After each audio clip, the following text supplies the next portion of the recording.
Енді осы жерде айтып кетейін, бір жігіт сол салып жатқан кезінде бір кісі сұрап келіпті да, енді мынаны кім салып жатыр депті ғой. Ана салып басындағы басым көп бөлік ақшаны қаражатты ажыратқан жігіт сөйледі, басында жүрген екен. Кім салып жатыр мынаны десе, мен деп айту қиын екен дейді ғой. Осы жерден халық салып жатыр деп айтынбайды да. Ел бірігіп, халық бірігіп салып жатыр ма?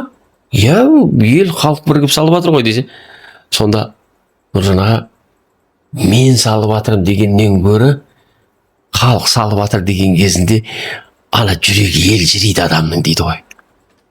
Ана тәкаппарлық халық келмейді. Оның үстіне біз болсақ, біріксек, қай салада болса да. Бірлік бізге берекет қой. Ортамыздағы сызбіршіліктер тұрады, қарым-қатынасымызды нығайтады. Оның үстіне көрінбей қалса, іздеуімізге себепші болады. Қайда? Көрінбей қалдыңдар ғой дейді, қараңдар. Сол үшін қайырлы да берекелі жұмыс, соның ішінде мешіт, медреселер, қазіргі күнде міне осы мешіт салынып жатса, бір мешіт салынатын болса, мен посттардың астында қараймын, мешіт сала бергенше мынаны салмайсыңдар ма, ананы салмай ма деп та. Сонда қазір көп жігіттер келіп мешіт салам десе, дін үшін уайымыңыз болса, былай да жолдары бар деп.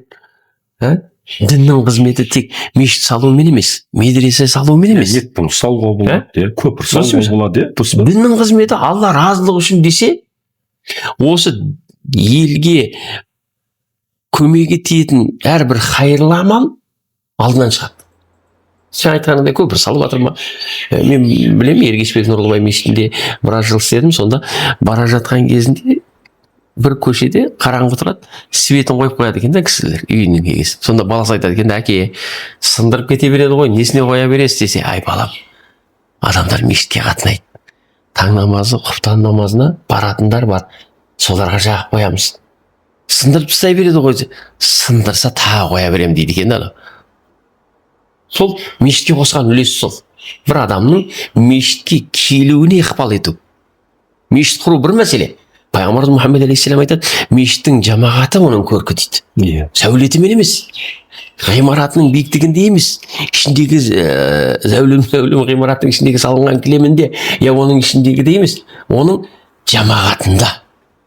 Береке, қайыр, ауызбіршілік оның жамағатында, ізгі ниетінде, жиналған кезіндегі ықыласында. Я Раббым, елге бер, шаруашылығымызға бер, диқаншылығымызға бер. Сыртқы, ішкі деп айтатын сөздеріміз бар ғой, сыртқы жаудан, ішкі даудан деп барлық, осының барлығы күнделікті айтылатын дұғалар. Ықыластанып тұрып айту үшін бірігеді адамдар. Сол үшін мемлекет салып бермейді. Құлшылық орнына егер бір жамағатқа керек болса, олар өтінішпен шығады да, осы жұмыстарын заң аясында заңдастырып мешіт соғады. Алла разы болсын Нұржан аға.